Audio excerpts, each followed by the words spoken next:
10-wheel time car talk show. You sure? I'm not sure of anything, ever. I've learned at my age that, no, I'm not sure of anything. All Just right. ahead, death, I'm sure of that.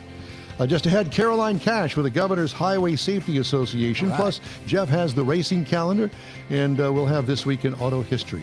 I'll have the stories making automotive news headlines this week. Howdy, along with Mike out of this world, Mars. There he is. We always need more Jeff Zekin. I'm Don Armstrong. Glad you could join us. If you're wondering why I'm fiddling over here, well, this is our audio. We've moved it over here because I don't like the wires sticking up over here.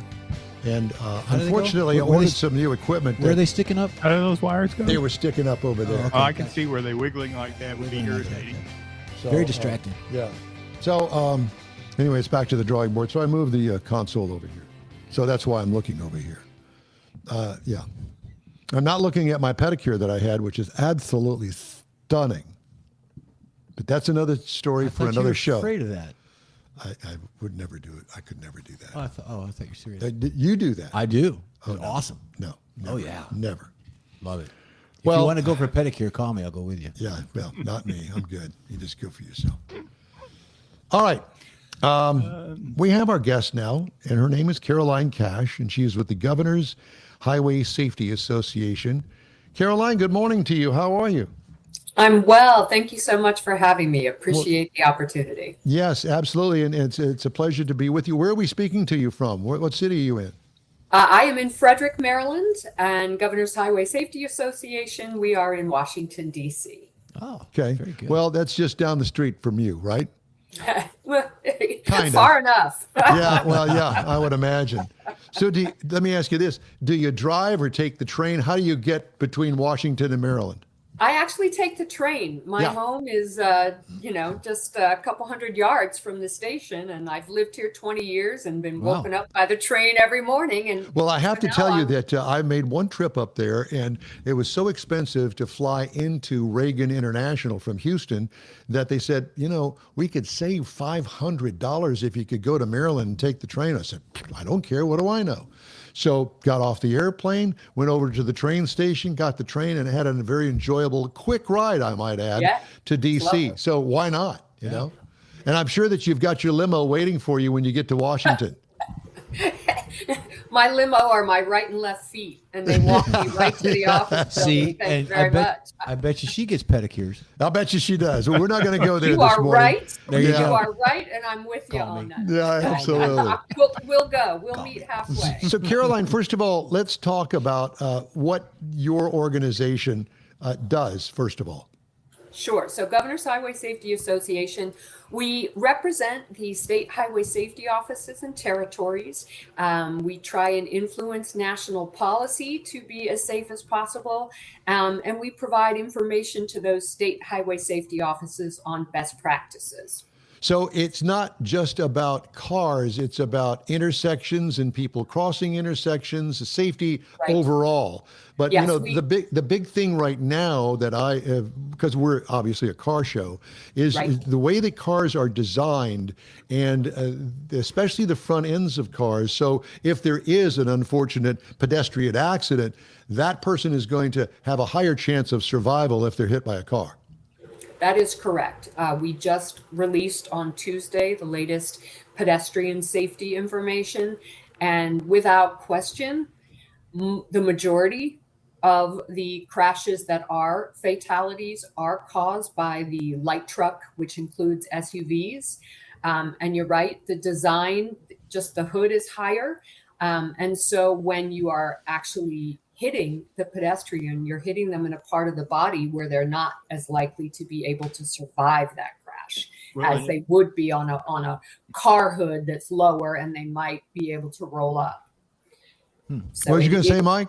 Well, I was going to say, because I'm thinking about my truck, it's like the front is like a big wall. It would be like hitting somebody or then hitting a wall at whatever speed I'm Correct. going, I suppose. Never thought of that. Yeah. Yes, absolutely. Well, Absolutely. and the fact that, let's face it, trucks are made for a certain purpose. And down here in Texas, we don't necessarily buy trucks for that purpose.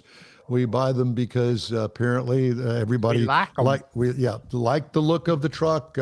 And I will say there's some advantages to owning a truck, but for the most part, you'll rarely see, unless it's a worker's truck, rarely find anything in the back bed of the truck. It's more because of the size of it. It's almost like in some cases, many cases now, it's almost like a limousine inside. Who wouldn't want to ride in that? Yeah. You know? Sure. I'm sorry. My question would be that you're the governors. You're working with the governors in each state. How closely do you work with the manufacturers? By what you just said, with the design and all that. So that's part of it as well. Yes. So we do work with the car companies, the manufacturers.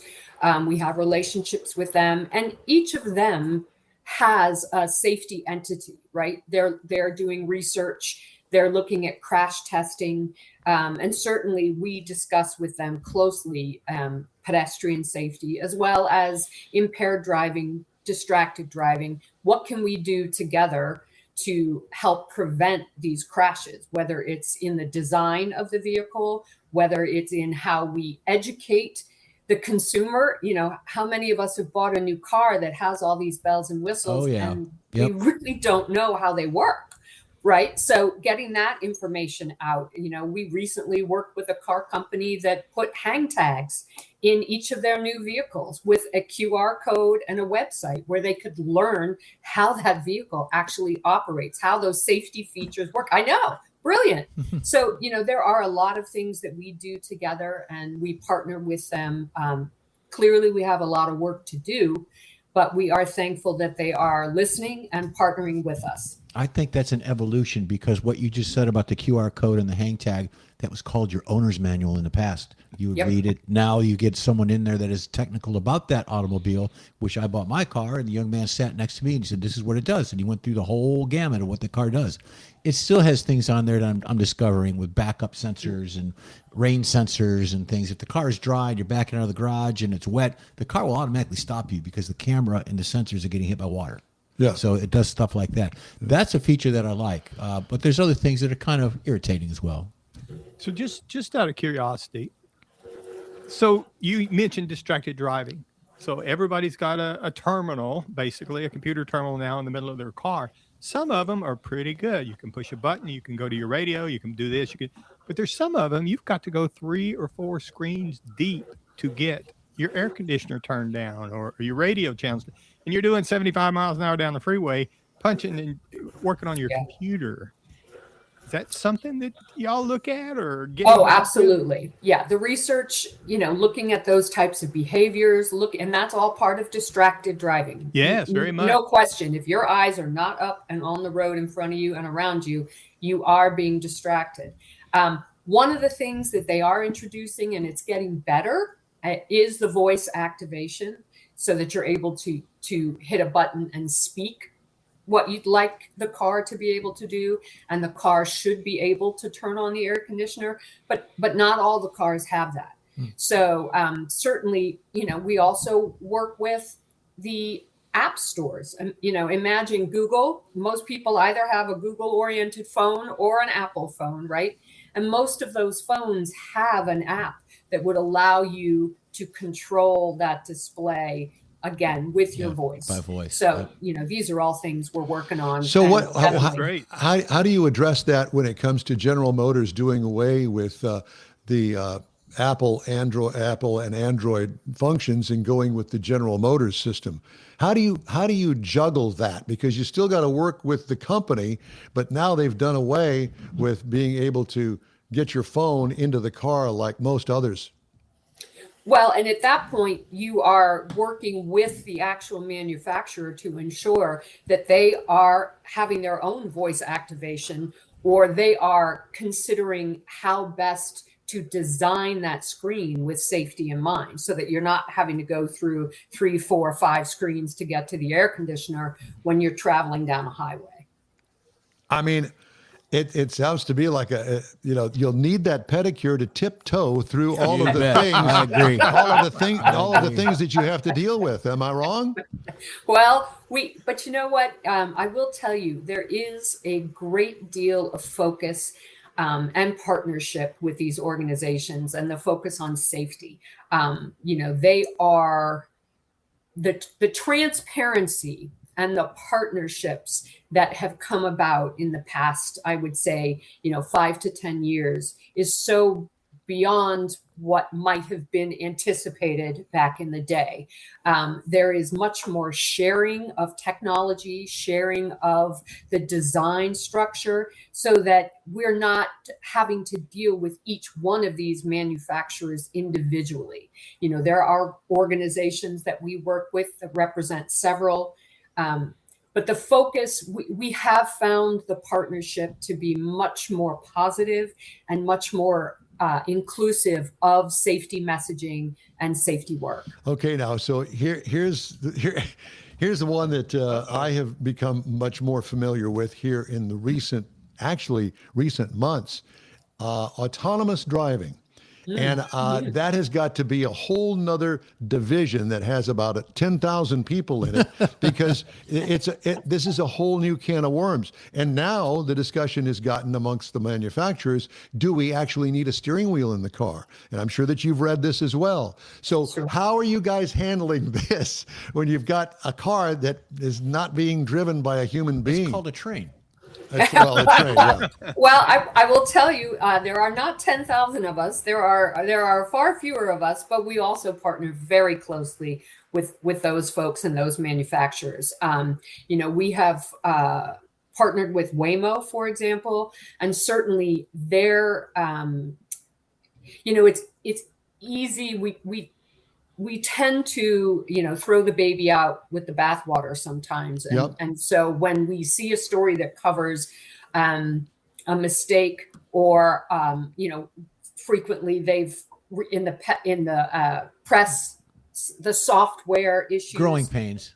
Yeah, they are. That's exactly what they are. They are growing pains, and they take them incredibly seriously. We have never had to say to any of these manufacturers of automated vehicles, what are you doing? They're the first ones that say, stop. We need to investigate this. We need to understand what that was about, and we need to make a safety upgrade, a safety change. And so we welcome their focus on safety. It's not perfect yet, right? But the expectation is that the machine will be perfect when we know the human driver is killing over 100 people a day. Yeah. So when you look at the data, there's a study that's going to be released early next week, where an individual agency, apart from Waymo, is going to talk about how accurate that Waymo data is and how they are being transparent. And the bottom line is the Waymo automated vehicle, when it comes to crashes, is far safer than a human driver. We don't hear about that as much as we hear about the times when there are some growing pains, or needs for additional work. The other thing is we work with Waymo. There's recently been some press about working with law enforcement and first responders. And so we created an online course for first responders so that they understand how to approach a Waymo, how to work with the Waymo, how to get an operator online to help them if there's a Waymo that they need to move or that there's been a crash. So those are all things that we're working towards. We want to increase the availability of that training and make sure that first responders have everything they need, as well as Waymo taking seriously what happens if a Waymo approaches an emergency situation. On window stickers of new cars now, there is a crash rating. Do you guys have any influence on that crash rating at all? No. You don't participate in any of that? No, we don't participate. That is done independently. The Insurance Institute of Highway Safety does the science and research, and then we will promote their findings. We certainly work closely with them in terms of letting our constituents, letting our state highway safety offices know if there are recalls, if there are issues related to a particular car. but they put that information out independently of anyone else having anything to do with that. So Caroline, the first thing that we learn as children growing up is how to cross an intersection. Do you guys provide information to schools and institutions across the United States to this is how we should be teaching the children to cross? Yes, we do. We work very closely with different partners. State Farm, certainly one of them. We have a website that was introduced last year, and it's called Generation Distraction Free. And the whole point of that is to raise the next generation to understand, going back to what we all understood growing up. We didn't have phones. We didn't have all those electronics to distract us. But we had great bicycles. We did. But we didn't, Yes, we weren't distracted. And so we need to make sure that people understand they have accountability for their safety. Look up, eyes up. The number of people I see crossing the street distracted by their phone. Sure, they're on their phone, yeah. With the driver being distracted by their phone or their console or whatever. The conversation going on in the back seat. Yeah, we have to go back to basics, right? And remind everybody, you are responsible for your own safety. So make sure you take that seriously. Make sure you're looking both ways. I mean, people just, step out on the curb and without looking. And so we need everybody to go back to those basics. Right. So obviously you work with the students as well for bus safety and things. Great. Yes. Yep. One of my wife's pet peeves is that she doesn't think anybody knows which side of the street to walk on. When you're walking, no sidewalks, so you're walking on the edge of the road. She's constantly pointing out how people are walking on the wrong side of the road. So simple things like that apparently we're not teaching, like you're talking about. Well, and I think, the truth is we've become a culture that it's sort of the instant gratification or, I'm independent, I'll do my thing. Yeah. And so people don't necessarily pay attention to those basics. And that is definitely something that we are constantly promoting, basic safety measures. Whether you're in the car, driving the car, whether you're crossing the road, whether you're, pushing a stroller, you're in a wheelchair, everybody has to practice those basic safety measures so that we can reduce the number of people we are killing on our streets. Well, Caroline, that clock over your left shoulder hasn't moved since we. Correct. Yeah, exactly. I knew you'd ask. And I know that time flies when we're having this interview with you because you've been such a wonderful guest, and we thank you for that. And I'll send you some AAAs or whatever you need back there for that clock. But it's been bugging me ever since you've been on here with us. It is a reminder to me, quickly, my grandfather's clock. Yep. And it is a reminder to me how far we've come from when 5 o'clock used to be when everybody was having a cocktail and getting in their car. We have changed that. We have a lot of work to do, but it is a reminder of how far we've come. And that time has now begun at 7 o'clock instead of 5 o'clock. That's her next appointment for a pedicure. That's right, for my pedicure appointment. Caroline Cash, we thank you so much for joining us today. Thank you. A pleasure. Thanks, you got it. All right. Coming up here on the In Wheel Time Car Talk Show, we are going to get into some stuff that you're really going to like the racing calendar, This Week in Auto History. We got tons of stuff coming up. Just ahead, Jeff has the racing calendar. Mars has This Week in Auto History, and I'll bring you this week's automotive news headlines. In Wheel Time Car Talk Show continues, and we're back in a flash. The Tex-Mex dining experience is defined by Lupi Tortilla, your destination for Texas's best beef fajitas and frozen margaritas. Since 1983, Lupi Tortilla has served authentic and time-tested recipes made with the freshest ingredients. Atmosphere is part of the award-winning experience at Lupi Tortilla, all developed in a little house near Highway 6 and I-10 in Houston. Visit any of the Lupi Tortillas and you'll see the same attention to detail in each and every location. Start your Lupi experience with queso flammeado and guacamole, along with a classic frozen margarita. Dine on famous Lupi beef and chicken fajitas or pepper shrimp brochette, or a fish or vegetarian entree, and finish with a scrumptious flan for dessert.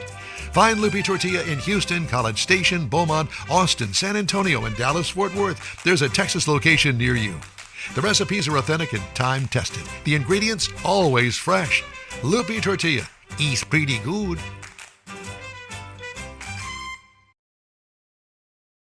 The N-Wheel Time Car Talk Show thanks you for 15 wonderful years. Yep, our first show aired May 7th, 2011 on a local radio station.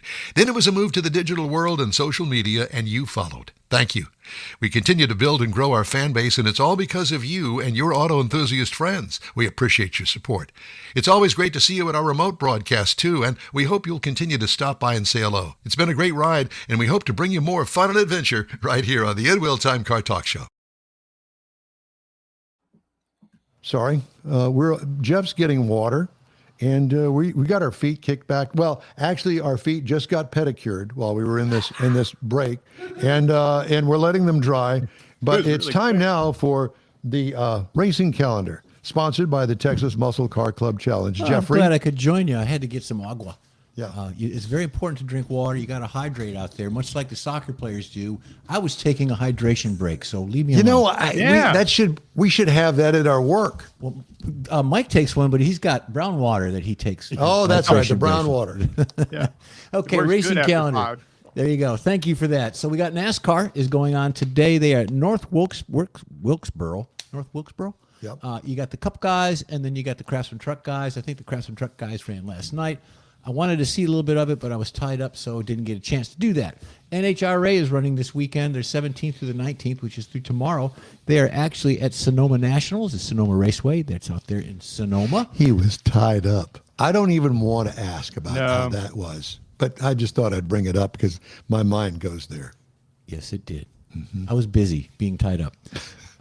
Indy Racing's in Nashville this weekend, and they got Portland and all those good places. And then, of course, we talked about the 250 coming up in Washington. But when is the Washington race? August 22nd, I believe. But there's a big, 3-day event going on there. But Nashville for Indy this week. Formula One is in where are they at? Oh, they're in the Belgian Grand Prix. So you know what? The trophy is a giant waffle. Did you know that? So. Good luck. Belgian waffles. Belgian waffle. I like that. Okay, Mike, you're interested in this one. You've got the lawnmower racing. It's actually today. The OK Mower Racing at the WRD Motor Speedway. That's a good play on words. That's in Claremore, Oklahoma. And that's all it's going on. Why don't we have a lawnmower racing event here? Well, I told you my lawnmower story. When I get it back out of the shop, we'll see. Well, I'm tubbing it out. Don't go to that place anymore. No. I have a connection with the lawnmower place. I know a couple of guys that'll do it on the side, but it's, a newer version, a newer model, and I wanted to take advantage of that. Why is the transmission out of it? It's a brand new It's lawnmower. about 4 years old. It's a newer lawnmower. Man, I had a lawnmower that was 25 years old. The transmission didn't go out. Yeah, the frame would rust away before the transmission would that's go true. out. I had Matter of those fact, too. they're using that transmission in the lawnmower racing stuff. So. Exactly. Well, I'm having a Tremec put in it, 6-speed. Funny. So yeah, that's funny. Yeah. All right, Mr. Mars, this week in auto history, it's all yours, sir. Oh, yeah, we found a few things this week that are coming up next week in the automotive world that might be of interest to be you might want to check into a little bit further. So, for example, on July the 19th, back in 1943, the Alaska Highway received its official name. So, Canada and the United States totally built this highway across through from Dawson Creek, British Columbia, Fairbanks, and it became the Alaska Highway. Now, this is also called the Alcan 500. That's where they had that big race. It goes up through part of this. Now, it did this to prove that long-distance travel could connect some of the continent's most remote regions and helped open Alaska to future tourism and commerce. And for the longest time, people would go up there and they would make that drive, but it was a tough drive and hard on vehicles. So now people just fly over it or they cruise around it. But then in July the 19th in 1955, Disneyland's Autotopia opens. Now, this was great. I remember this back in the late 50s when I could still see you driving that car too. Yeah, it was right there in the blue and right there.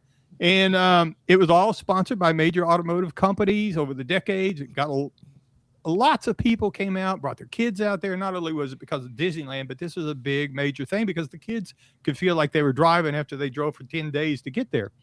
Now, it became very unusual, and it helped generations associate automobiles with freedom, adventure, and family travel. However, as a note, now, according to the state of California, by 1 in 27, no more ICE engines. So Disney's trying to figure out how they're going to handle this, if they're going to go to all EV, whatever they're going to do, but the ICE engines are going away. So But that was Autotopia will part of never the be fun, same. smelling the exhaust and hearing Exactly. the little put going around there. Yeah, now it's all going to be zzz. Yeah. Well, that's the end of that. Yep. Then coming up on July the 21st, back in 1925, Chrysler introduced the Model 58. Now, this was a very important. I mean, it kind of looks like it's just another one of the cars that they've got going on here. But they were trying to be a serious competitor to Ford and General Motors. So their cars featured hydraulic brakes. They had a lot of other engineering innovations that were not common at the price point they were setting. And what this really was the bridge between the Maxwell Chalmers car company and the emerging Chrysler company. So this was the real important car that took them out of the Maxwell state and straight into the Chrysler Corporation, trying to become what they are today. The And other it's thing still coming out up, of focus. sure is. The other thing coming up, Just had July to the say 22nd, is something everybody, you should remember if you've got any age on you at all, is parking meters. Now, this is the first parking meters were approved in Oklahoma City, of all places.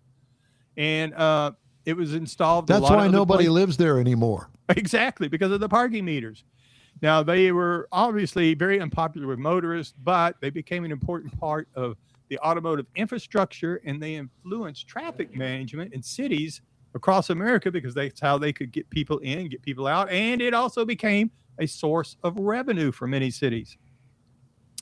Coming up on July the 24th, we're going to find something I found this really interesting. I had no clue that GM had a Cadillac 16-cylinder engine. Now, this is for the concept back in 2002, but they revealed this. It was a massive luxury car with a massive V16 engine in it.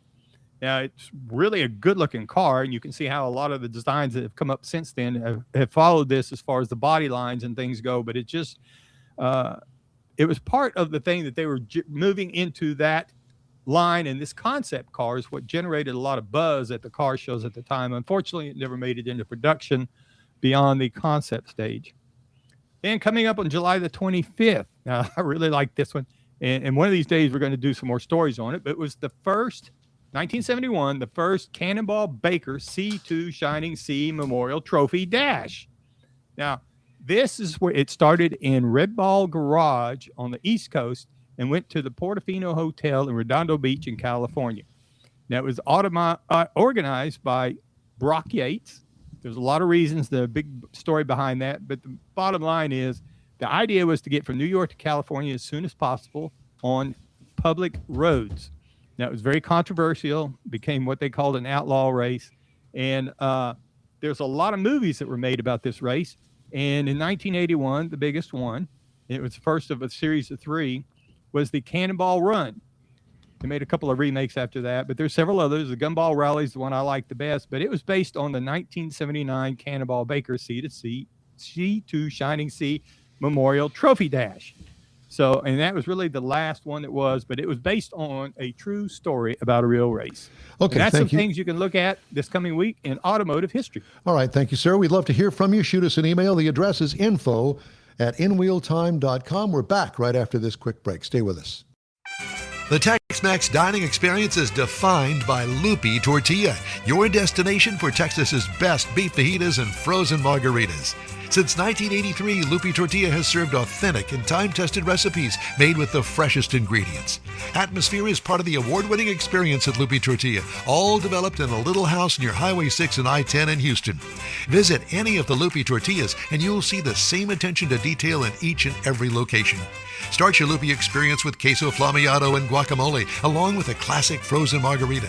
Dine on famous Lupi beef and chicken fajitas or pepper shrimp brochette, or a fish or vegetarian entree, and finish with a scrumptious flan for dessert. Find Lupi Tortilla in Houston, College Station, Beaumont, Austin, San Antonio, and Dallas-Fort Worth. There's a Texas location near you.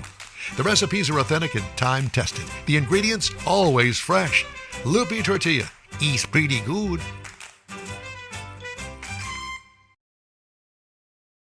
The In Wheel Time Car Talk Show thanks you for 15 wonderful years. Yep, our first show aired May 7th, 2011 on a local radio station. Then it was a move to the digital world and social media, and you followed. Thank you. We continue to build and grow our fan base, and it's all because of you and your auto enthusiast friends. We appreciate your support.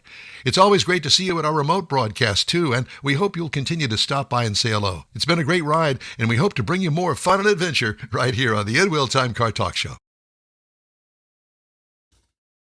That's it for this podcast episode of the In Wheel Time Car Show. I'm Don Armstrong, inviting you to join us for our live show every Saturday morning on Facebook, YouTube, Twitch, and our InWheelTime.com website.